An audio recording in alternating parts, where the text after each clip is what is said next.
Vérifiez que votre passeport est bien à date. Par exemple, le mien, il est à date, il est à jour, mais il expire pendant que je vais être en Angleterre. Donc, il va falloir que je fasse une demande avant de partir pour qu'il soit bon pour toute la durée du voyage. Arrêtez votre compte cellulaire si vous en avez un. Moi, je sais que mon compte cellulaire, je vais plus continuer à le payer quand je vais être là-bas. Je vais sûrement prendre un nouveau cellulaire avec une autre compagnie de téléphone rendue là-bas. Puis là, c'est pas les mêmes forfaits, les mêmes tarifs, donc juste pensez à annuler votre contrat de cellulaire. S'informer sur comment fonctionnent les impôts. J'ai demandé à la madame à la banque, j'ai demandé à Swap, puis ils ne savaient pas trop quoi me répondre sur comment fonctionnent les impôts. En fait, depuis tantôt, je dis Swap, mais c'est avec un autre organisme que Swap fait affaire, parce que Swap est juste en Angleterre ou dans les pays que vous allez visiter. Puis la compagnie avec qui on fait affaire, c'est un truc de collège campus, qui eux font l'intermédiaire en nous et Swap. Swap sûrement savent la réponse. Le collège campus ne le savait pas, puis la madame à la banque non plus. Parce que je crois qu'il faut payer les impôts encore au Canada et payer les impôts de l'Angleterre quand on vit là-bas. C'est assez compliqué, puis il faudra que je fasse plus de recherches là-dessus pour pouvoir plus vous en parler. Mais c'est une question à se poser. Magasiner les billets d'avion. Encore une fois, sur là-dessus, le collège campus /swap m'a aidé là-dessus. Quand on book avec Swap pour le voyage, eux, ils bookent les billets d'avion. Puis je pensais que c'est des billets d'avion spéciaux de aller-retour obligatoire, mais vu que c'est un voyage de 2 ans que je fais, mon Dieu, vu que c'est un voyage de 2 ans, il n'y a pas de billet d'avion qui est bon 2 ans. Donc, ils bookent l'aller, puis pour le retour, on peut les rebooker avec eux ou avec n'importe quelle agence de voyage. Mais eux, ils disent qu'ils nous offrent des prix spéciaux moins chers. Donc j'imagine que c'est vrai. Mais juste pas oublier d'acheter son billet d'avion. Puis le plus en avance possible, mais pas trop en avance. Je crois que 3 à 5 mois d'avance, c'est dans le bon temps. Mais si c'est trop d'avance, les prix peuvent changer. Ça vaut pas la peine.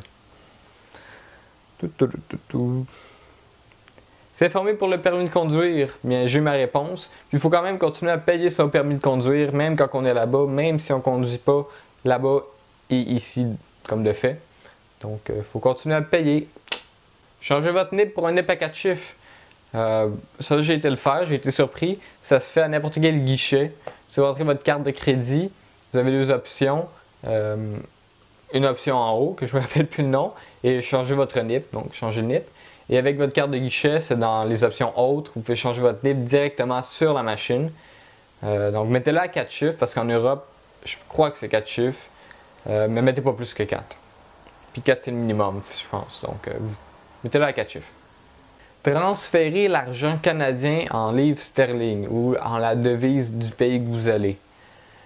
Je pensais qu'il y avait une manière de le faire officielle et blablabla. Je n'ai pas vraiment trouvé. La manière que la madame à la banque me l'a dit, c'est dans le fond, je me fais un chèque. En fait, non. Je transfère mon compte, toute l'argent. Bon, ça a coupé. Let's go, on recommence. Donc, je crois que je disais, pour transformer mon argent en pound, non, mon argent canadien en pound, ce que je dois faire un chèque à moi-même de mon compte canadien ici. Moi, je suis avec RBC. Peut-être pas la même chose avec les autres banques. Donc, de mon compte RBC à moi-même, avec mon argent que j'ai converti en livres sterling.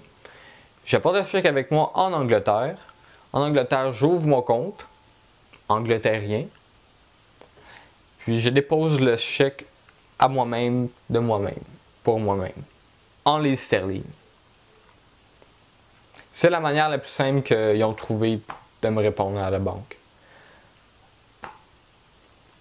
S'inscrire à Swap ou à n'importe quelle agence qui va vous aider à voyager. Donc oui, il ne faut pas l'oublier, c'est dans la liste.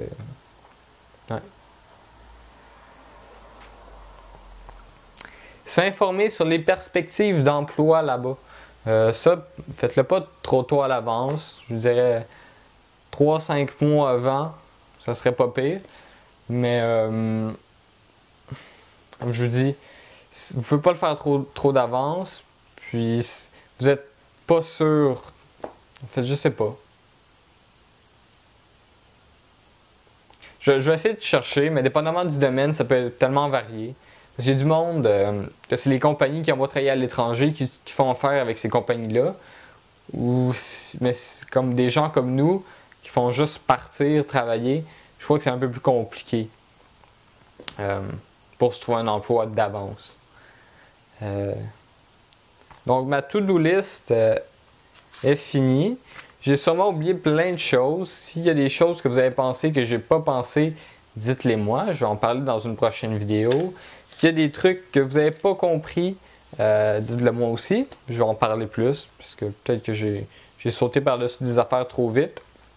Mais n'oubliez pas, il y a une couple d'affaires là-dedans, comme le visa, que je vais parler dans d'autres vidéos, parce que j'ai pas encore assez d'informations. Puis pour parler de la conférence où il y avait toutes les agences de voyage au Palais des Congrès, j'ai été, mais la fille de Swap, qui est en fait Collège Campus Voyage, là, whatever son nom, a pas pu répondre à quasiment aucune de mes questions. Donc, je peux pas vous aider là-dessus. Ce que je vais faire par contre, c'est prendre un rendez-vous avec eux à McGill ou à Concordia. Ils ont des bureaux. Je vais trouver le nom, je vais vous dire ça la semaine prochaine. J'ai leur petit dépliant qui traîne sur mon lit, lequel on va regarder ensemble la semaine prochaine. Puis je vais devoir aller m'inscrire, mais comme elle m'a dit, il ne faut pas s'inscrire trop d'avance, sinon ça ne sert à rien. Alors, on va juste regarder ça ensemble.